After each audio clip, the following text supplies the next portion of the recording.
Beginning in the autumn of 1827, a chilling pattern started to emerge across the rural towns and farming communities surrounding Roanoke County, Virginia. It began quietly, almost imperceptibly. First, a missing boy from a nearby orphanage, then a young girl vanishing on her way home from Sunday school. Over the following years, the disappearances increased in frequency, each case more unnerving than the last. Children were last seen walking alone along dirt roads, playing near fields, or running errands for their families. None of them ever returned. Despite the community's growing unease, these vanishings failed to gain serious attention from local authorities, many of whom dismissed the incidents as unrelated or the result of children simply wandering off, running away, or falling victim to the wilderness. This indifference wasn't entirely surprising. The 1830s in Virginia, like much of rural America at the time, were marked by deep social divides and a brutal class system. Orphan children, particularly those without land-owning guardians or church affiliation, were treated as second-class citizens, if not entirely invisible. Many were the sons and daughters of widowed mothers, field hands, or indentured laborers. Their safety rarely commanded public concern. As such, when these children vanished, few serious efforts were made to organize searches or investigate their last known whereabouts. Instead, their names were quietly added to ledger books, their lives reduced to fading entries in county records. In some cases, no records were kept at all. By 1831, whispers had started circulating among the townsfolk. Families began to speak of shadowy figures seen near the woods at dusk, or strange carts traveling back roads late at night. A few brave voices suggested that something more sinister than misfortune was unfolding, perhaps even a pattern, but their fears were quickly ridiculed or silenced by town leaders. The absence of physical evidence gave skeptics room to scoff. Children run off, they'd say. They fall in rivers, get taken by wolves. That's the way of things. And so the dread remained unspoken, trapped beneath layers of forced normalcy and denial. One farmer in Monroe County swore he saw two men loading a crying child into a wagon near the edge of the forest just before dawn. When he reported the sighting, the sheriff responded a week later with a terse visit and a warning not to spread hearsay. In another case, a pair of siblings vanished within days of one another. Their family, poor tenant farmers, was accused of neglect, and their property seized shortly afterward. In many ways, the disappearances served not only as an emotional wound for the region, but as a symbol of the era's cruelty. Those without means could vanish without consequence. And yet the pattern continued. By the winter of 1833, over 30 children were believed to have disappeared within a 50-mile radius. Quiet, desperate rumors began to link these cases to the old Sullivan estate, an expansive, secluded property resting beyond the hills near Black Hollow Creek. Owned by the Sullivan family, known for their generational wealth and ties to the Anglican Church, the manor was the subject of uneasy local folklore even before the disappearances began. The Sullivans rarely interacted with the surrounding community, and when they did, they exuded a cold formality as though constantly performing a role.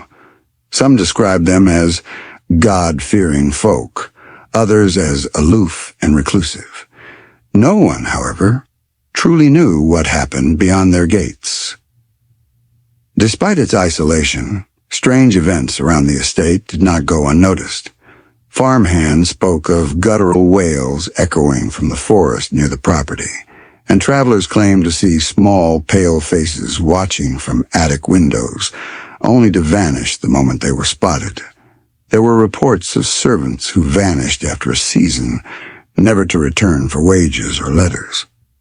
A traveling preacher once claimed he was turned away from the estate after hearing what he described as unholy chanting coming from the cellar door. But again, No investigations were open.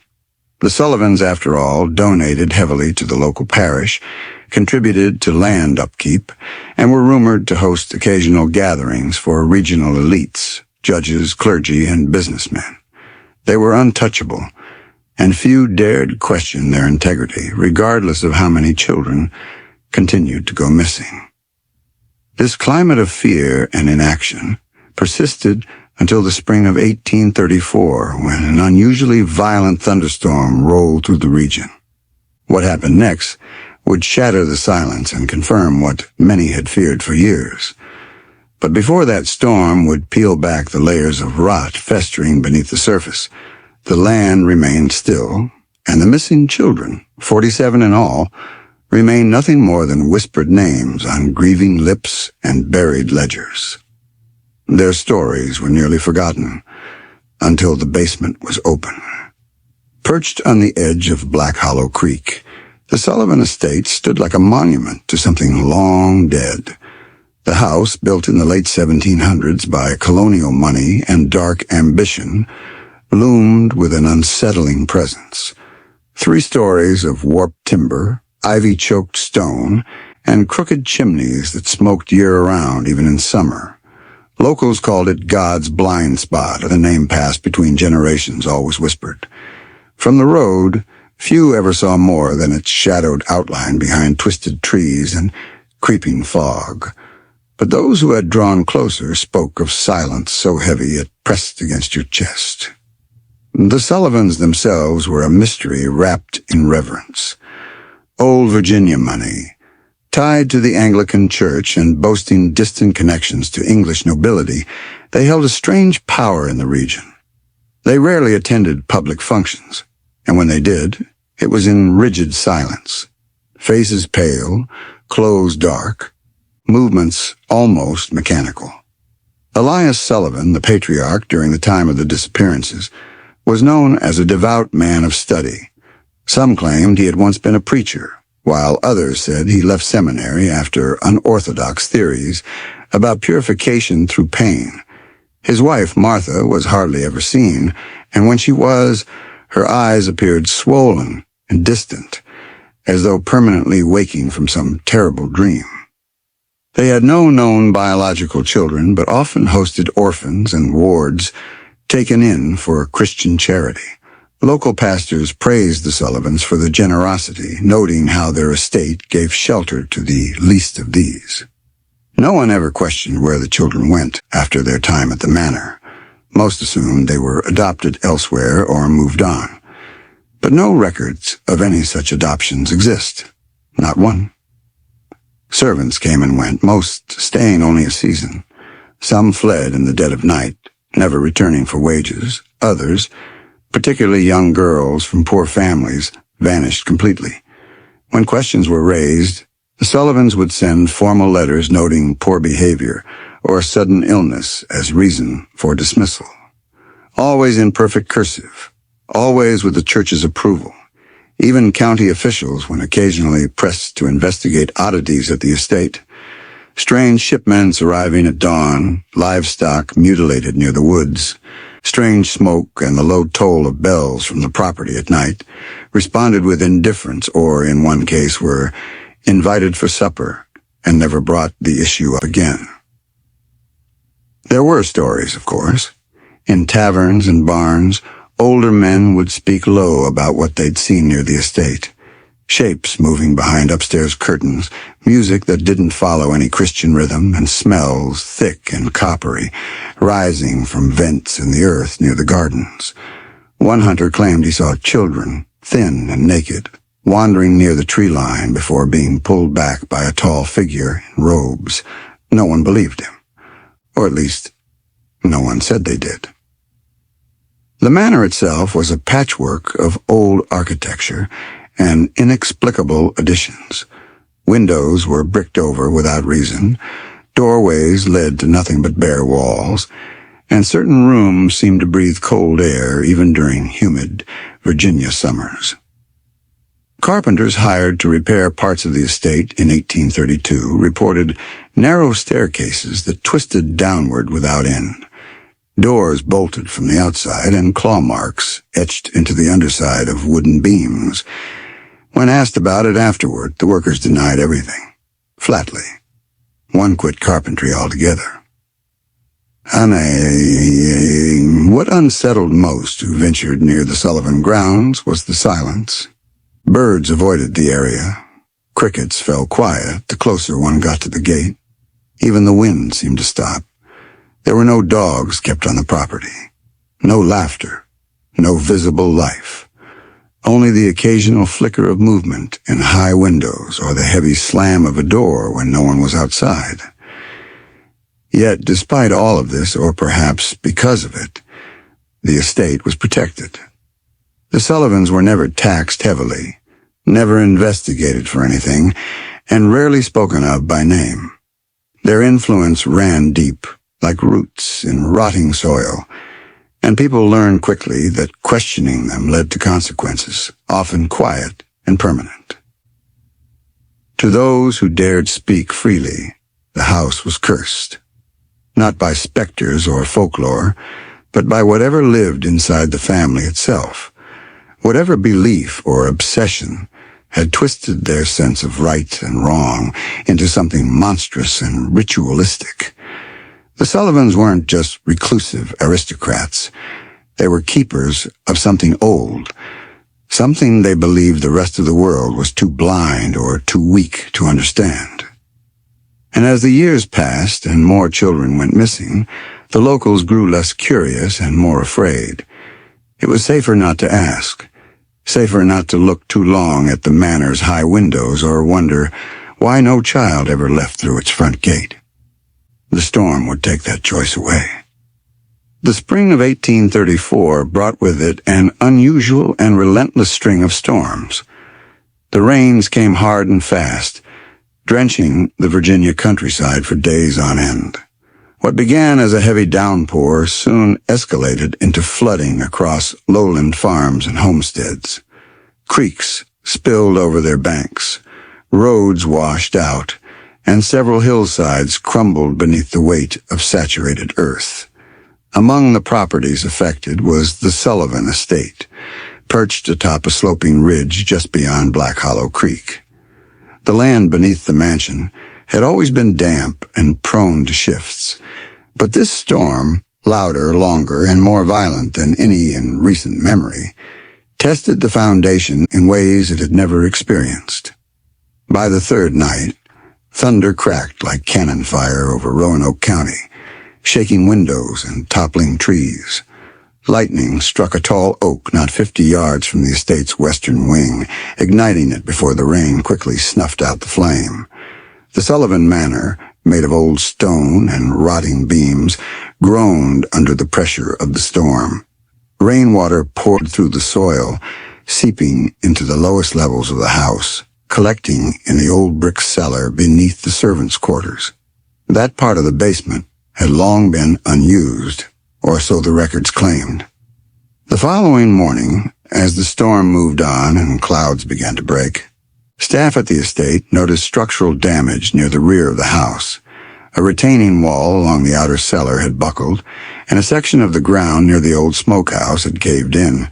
It was nothing dramatic from the outside, a sunken patch of grass and brick, as though the land had simply slumped under its own weight.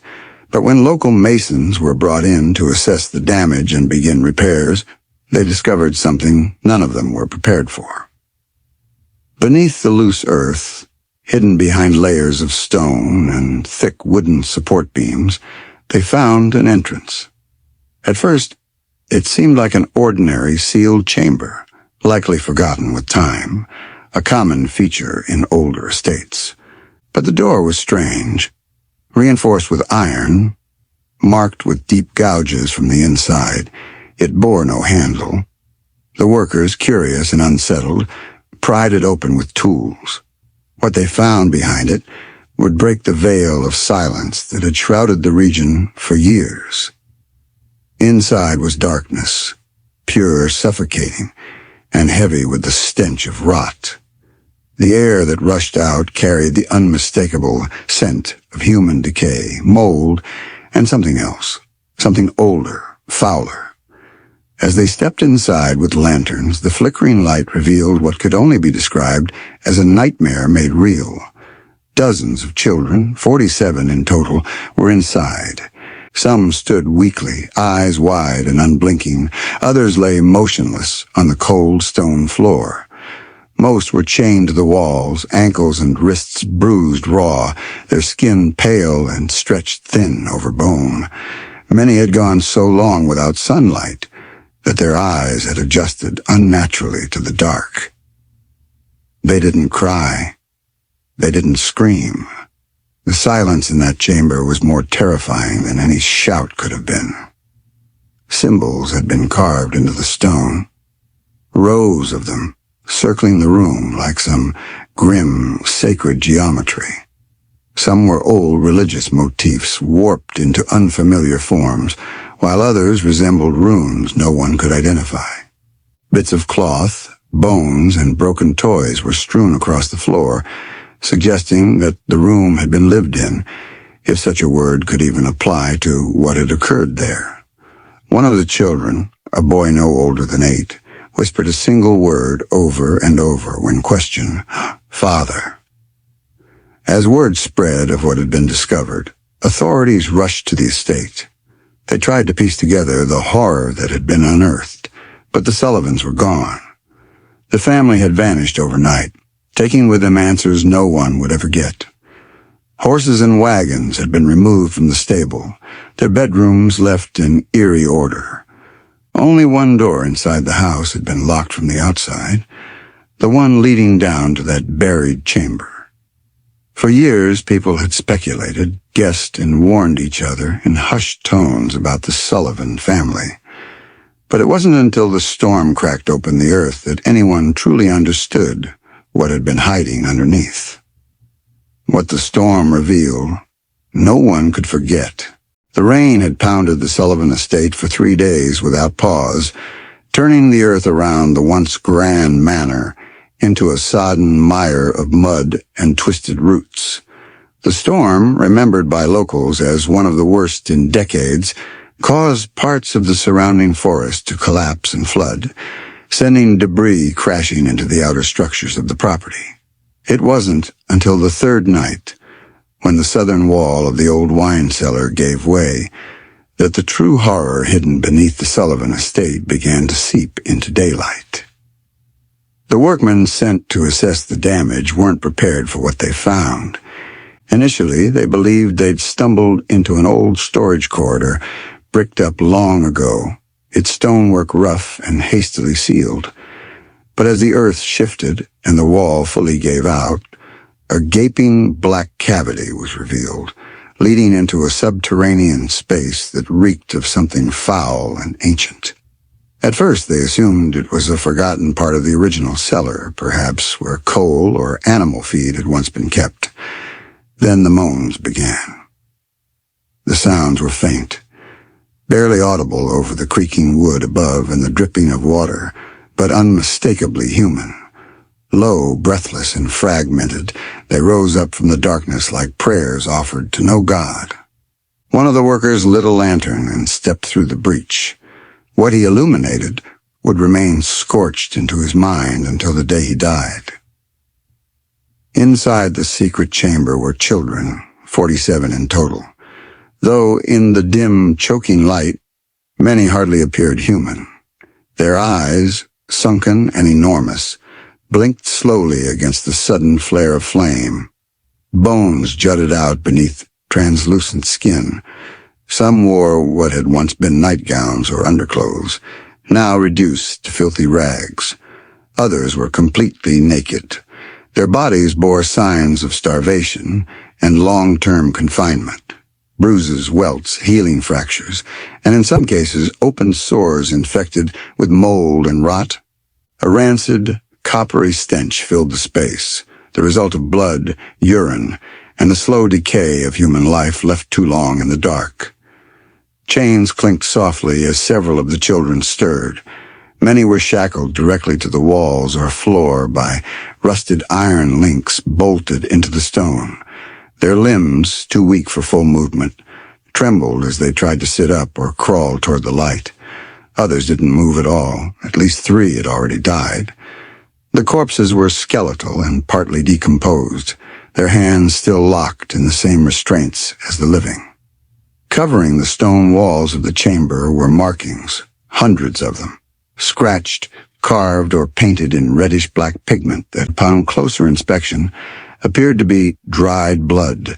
Symbols, letters, and words in Latin and crude Old English formed repeating patterns, some familiar, some indecipherable. Among the symbols were crude drawings. Stick-figure children surrounded by flames, shackled beings kneeling before horn silhouettes, and circles within circles that radiated outward like distorted halos. It was ritualistic, obsessive, and terrifyingly precise. A wooden platform had been erected in the center of the room, upon which sat a rotting chair that looked more like a throne. Around it were the remains of wax candles and clay bowls containing dark, congealed substances, blood possibly, or something worse. Chains extended from the platform to all corners of the room, creating a spoked wheel pattern on the ground. Whatever had happened there, it had been repeated many times. Authorities arrived within hours, alerted by one of the workers who fled on horseback to town. What they encountered was unlike anything they had faced before. Paralyzed by disbelief, local lawmen summoned doctors, clergymen, and higher-level magistrates from across the county. The children were slowly, carefully unshackled, and carried out into the morning light. Most were too weak to speak. Some screamed when touched. A few clung to their chains as though freedom were a foreign, terrifying concept.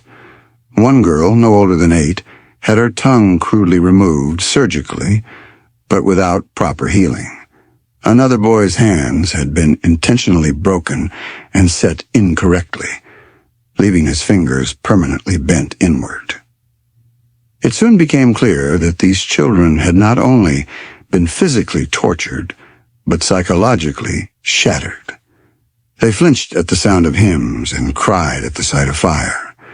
Some reacted violently to the mention of the Sullivan name. Others repeated fragments of prayers or chants, their words strange and scrambled, as if echoing something memorized through fear rather than faith. The basement, once thought to be a cellar, was now understood as a place of long-term imprisonment, a human kennel beneath a house of wealth and silence. When officials attempted to question members of the Sullivan household, they found the family had vanished during the storm. Horses were gone, carriages missing. No one had seen them leave, but their absence was undeniable. It was as if they had slipped through the cracks of the world they once controlled, leaving behind nothing but suffering and silence. Later that month, the mansion was declared condemned. Locals, angry, grieving, and ashamed, set it ablaze.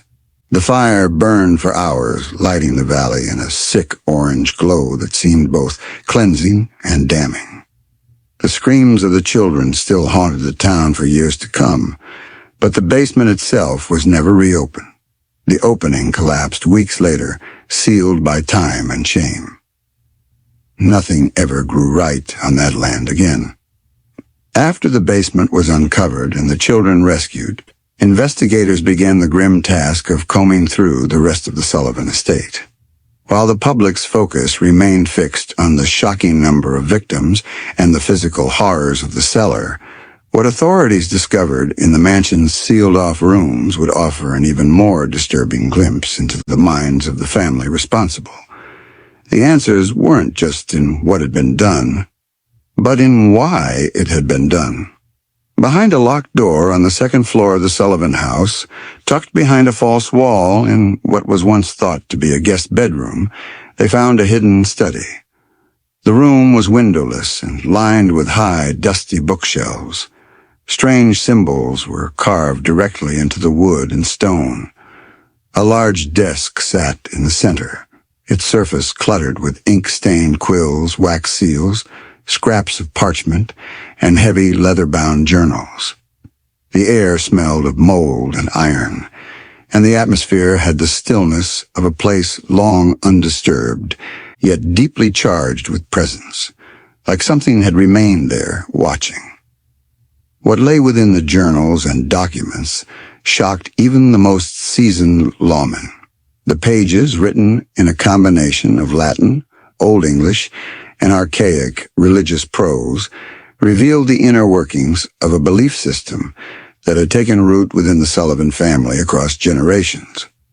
It was not simply cruelty or madness that had motivated them, but a twisted doctrine, an inherited theology that merged puritanical fire and brimstone beliefs with elements of esoteric mysticism and punishment-based purification. The journals referenced a set of writings known only as the Doctrine of the Severed Path. The name itself appears repeatedly, though no full copy of the text was ever found. Based on notes scattered throughout the volumes, it preached a path to spiritual elevation through extreme suffering, particularly the suffering of the innocent. Children, according to the Sullivans' belief, were unformed vessels, capable of containing divine presence if properly refined. Pain, starvation, isolation. These were not viewed as punishments, but as sacred trials, meant to purge the body and soul of worldly impurity. The head of the family at the time, Reverend Alistair Sullivan, styled himself not merely as a landowner or patriarch, but as a gatekeeper. In his entries, he described receiving visions, what he called whispers of the basement, which guided him toward building what he called the Hall of Reconciliation beneath the house. That was the chamber where the children were kept, and according to his writing, it was modeled after diagrams found in an older manuscript, believed to have come from early 17th century Europe. He believed the space itself would become a living altar, and that the cries of the children were offerings to a higher force he only ever referred to as the listener. More horrifying still, the journals implied that these rituals had taken place for years prior to the discovery of the 47 surviving children. Alistair wrote of cycles, each generation cleansing anew, which suggests that earlier waves of victims had either died or been disposed of. The bodies of many such presumed children were never recovered, but traces, bone fragments, blood-stained boards, burial mounds hidden in the garden, began to emerge as more of the estate was excavated. Other writings, believed to be from Alistair's wife, Miriam Sullivan, portrayed a similarly diluted devotion. In one letter addressed to Our Future Flame, she writes, "They cry because they are nearing truth. Each scream is a chord in the divine symphony. When they fall silent, the house listens closer." She describes moments of what she calls spiritual awakening, when standing above the basement, claiming to feel the presence of something ancient stirring beneath the soil. What was most unsettling, perhaps, was how methodical everything was. This was not chaos, it was structured, planned, ritualized. The children's days had been mapped in grim schedules, times for silence, times for reflection, times for punishment. Even food, or its denial, was part of the theology. One journal entry reads, 3 days of deprivation for each lie, 7 for disobedience. Hunger teaches humility. Starvation births saints. While it would be comforting to label the Sullivans as mad, the truth appears far more complex. Madness implies disorder. What investigators found instead was unwavering conviction, an entire spiritual architecture built on suffering and domination. And within that framework, each act of cruelty had been sanctified, each lash and chain rationalized as holy. The Sullivan family didn't hide these beliefs from each other. The journals show that their children were raised to inherit the doctrine. There are references to the next gatekeeper, suggesting that the cycle would have continued, generation after generation, had the storm in 1834 not exposed the truth. The final pages of the main journal, dated just weeks before the discovery, contain increasingly frantic writings. Alistair references a thinning veil and fears that outsiders are becoming suspicious. One passage, smeared with what appeared to be dried blood, ends with the words, "If the door is breached, the listener will follow them out. Their silence will be a warning. Their silence will be the price." Whatever that meant remains a mystery. But what cannot be denied is that the Sullivans believed with every ounce of their being that they were doing sacred work. And for that belief, 47 children, and likely many more, were bound in darkness, stripped of voice, of freedom, of childhood. Only the children were saved. The faith that imprisoned them was never fully extinguished. The discovery of the Sullivan basement sent shockwaves through Virginia and beyond, but what followed in the days and weeks after was perhaps even more chilling than the horror itself. Once the authorities had pulled the surviving children from the filth-ridden chamber beneath the estate, and the news began to leak out, despite desperate attempts to contain it, the reality of what had happened became too large, too dark, too threatening to the social and political order to be faced head-on. Instead of public outrage and justice, what came was silence, deliberate, enforced, and unsettling. The immediate response from officials was chaotic. Local sheriffs, overwhelmed by what they found at the Sullivan estate, called for help from Richmond. Within 48 hours, a group of state officials, doctors, and clergy arrived under the pretense of aiding the children and conducting a thorough investigation. But what happened next did not resemble a search for truth. The Sullivan property was cordoned off, and local journalists were denied access. Some who had already begun writing about the case found their presses halted.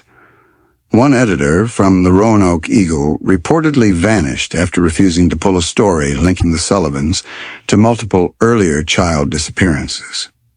His printing shop was later found burned to the ground, and his name was never spoken publicly again.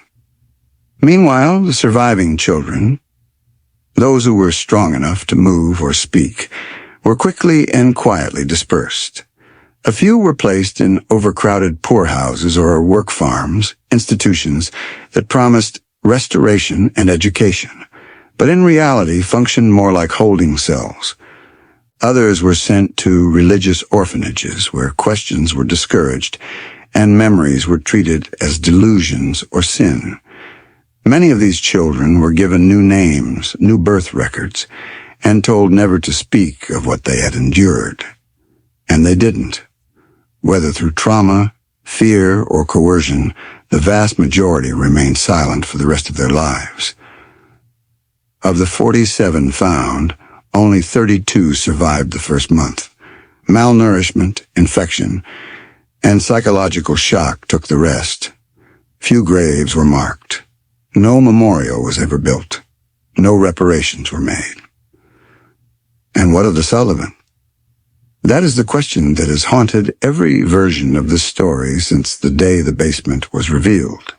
According to official documents, what little survived, the Sullivan family home was found empty the day after the discovery. No bodies, no signs of struggle, no confirmed sightings, just packed trunks, horses missing from the stables, and a fire still burning in the hearth. Some claim they escaped to Boston. Others whispered they fled to Europe under false identities, using wealth and influence to ensure their passage would leave no trace.